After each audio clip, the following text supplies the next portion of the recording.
agency. Finally, the Senate will begin the confirmation process for Congresswoman Deb Haaland before the week is out. She would be the first Native American cabinet minister and member of any agency and the first Indigenous Secretary of the Interior, a profoundly important moment given the historically troubled relationship between the federal government and tribal nations. Despite Republican obstruction, Representative Haaland will be confirmed by the Senate to be Secretary Haaland. I will file cloture on her nomination immediately after my remarks. Now on the rescue plan. On Saturday, the American people got to see what a responsive and effective government looks like. A month and a half after assuming the majority, Senate Democrats followed through on our promise to deliver a bold COVID relief bill to help crush the virus, lift this country out of the crisis, and set our economy on a path to a strong recovery. Earlier today, the final text of the Senate bill was sent to the House of Representatives. Congress remains on track to deliver the American Rescue Plan to President Biden's desk for his signature before enhanced unemployment benefits expire on March 14th. We said we would do it, and we are doing it. Once President Biden signs the American Rescue Plan into law, it will immediately become one of the most sweeping federal recovery efforts in modern history. It will help restore Americans' faith in government at a time when that is sorely needed. And it will deliver more help to more people than almost anything Congress has accomplished in the past decades.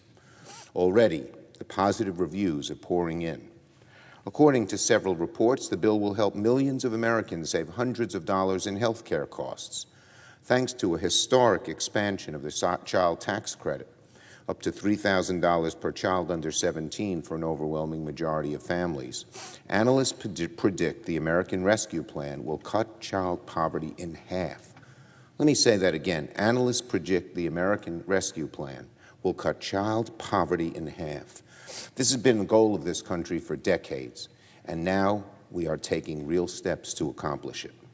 In fact, the Tax Policy Center predicts the American Rescue Plan will boost the incomes of the poorest Americans, of the poorest 20% of Americans, by 20%, including significant boosts all the way through the middle class. Meanwhile, the wealthiest 1% of Americans will receive an income boost of 0% for the top 1%, the wealthiest Americans. Let me say that again, because this shows who we are as a party here in the Senate and who we should be as a nation. Let me say it. A 20% boost in incomes for Americans who are struggling the most, 0% who those are at the top already, who are doing very well. Let's contrast this to the Republican tax bill, which skewed in exactly the opposite direction. If people want to know the difference in terms of how Democrats feel about who we should help and how Republicans feel about who we should help, contrast this bill with the most major accomplishment during the 4 years that Donald Trump was president, and it's very apparent. Back in December, Democrats promised that if we won the majority, we would deliver $2,000 checks to American families. That's exactly what we've done. Promise made, promise kept. We helped pass $600 checks in December and added $1,400 in the bill we just passed. Because Democrats kept that promise, Americans are going to receive the help they need quickly. The checks will stimulate the economy, and they are targeted to those Americans who need it the most. It is a promise kept. The OECD, the Organization of Economic Cooperation and Development, projected that the American Rescue Plan could as much as double America's economic growth this year. As a result, it also revised upward its projections for the entire world's economic recovery. Once again, the United States is going to lead the way. And so, because of what the Senate did last week, health care costs will go down, child poverty will be cut in half, Americans will receive direct financial support, and the economy is set for an enormous boost. It's a great beginning for a new administration and a new Senate. And that's to say nothing of the schools who will receive support to reopen faster and safer, the restaurants and small businesses who will receive a lifeline, the millions of recently unemployed Americans who will continue to receive enhanced benefits until Labor Day, and the millions of workers and retirees who will see their pension plans protected. Of course, one of the most important aspects of all is the support this bill will give to speed vaccinations and expand testing, exactly what we need to defeat the virus. In short, this is one of the very most significant pieces of legislation to pass the Senate in years. It is broader, deeper, and more comprehensive in helping working families and lifting Americans out of poverty than anything Congress has accomplished in a very long time. So I am extremely proud of the bill we passed this week, exceedingly proud. I'm exceedingly proud of everyone in our caucus, our committee chairs whose leadership allowed us to act swiftly at a moment when Americans needed help fast, and the membership who pulled together and realized no one's going to get everything he or she wants, but the need to come together and get something done when we had no margin for error was wonderful. I want to thank President Biden for his bold and steady leadership. He was instrumental in putting this bill together and helping get it over the finish line.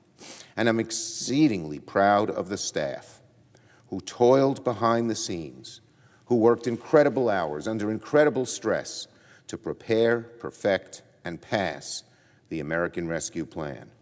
The staff are the unsung heroes of this bill.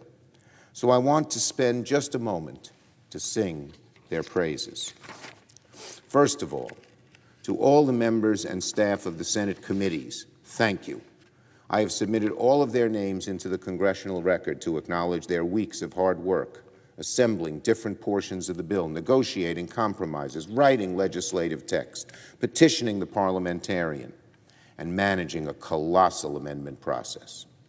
To all of the floor staff, the doorkeepers, the clerks, the reporters, the cafeteria workers, the custodial staff, the Capitol Police and National Guard, the entire Senate gave you a standing ovation on Saturday, and you deserved every second of it. Thank you, thank you, thank you, once again. And finally, I need to spend some time thanking my own staff. I think they're the best staff anyone could ever have. They're amazing. They are amazing. Every senator believes they have the best staff on Capitol Hill, I guess, but I am no exception. I couldn't do what I do without them. They're amazing. The chiefs who run the show, Mike Lynch, Martin Brennan, Aaron Sager-Vaughn. The floor staff, the amazing Gary Myrick, Tricia Engel, the whole floor staff, thank you. And then three names that I have to give a particular shout out to, because you could truly say without these three we wouldn't have a bill. Jerry Petrella, Megan Tyra, Charlie Ellsworth. My staff, I'd like to brag a little about them if I might, Madam President.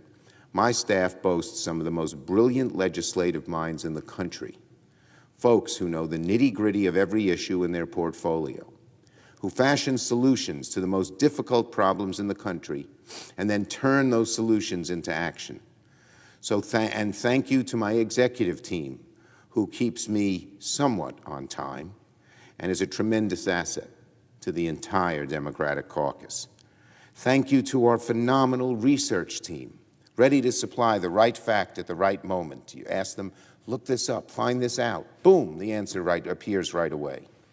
To everyone at the Senate Democratic Medium Center, the SDMC, who are clipping and editing videos at 3, 4, 5 in the morning. To our amazing press team, who gets the word out so skillfully. Our engagement team, who does fantastic work with the groups affected by the legislation we pass. And our entire state staff, I just visited some of them, I just came back from Buffalo and Syracuse, who make sure that our work in Washington always responds to the needs of New York. I wanted to mention each of these different groups, but in reality, they are a team. They pull together, and they're friends as well. They celebrate holidays together, and we share each other's joys and sadnesses in life. A team that works together, helps each other, supports and supports me. a team that gets up every morning with the passion to make the lives of their fellow citizens better. It's impossible, just impossible, not to be inspired by them and by that.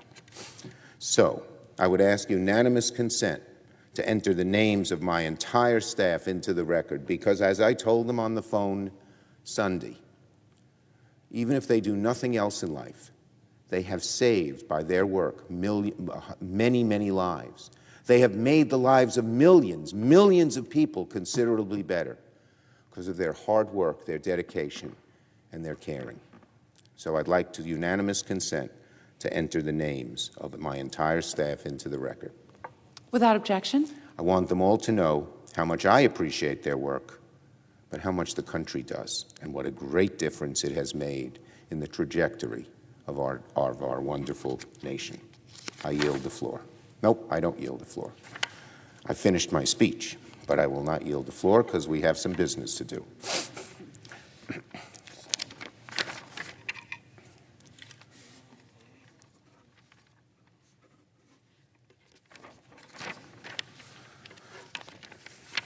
Okay, Madam President, I move to proceed to legislative session.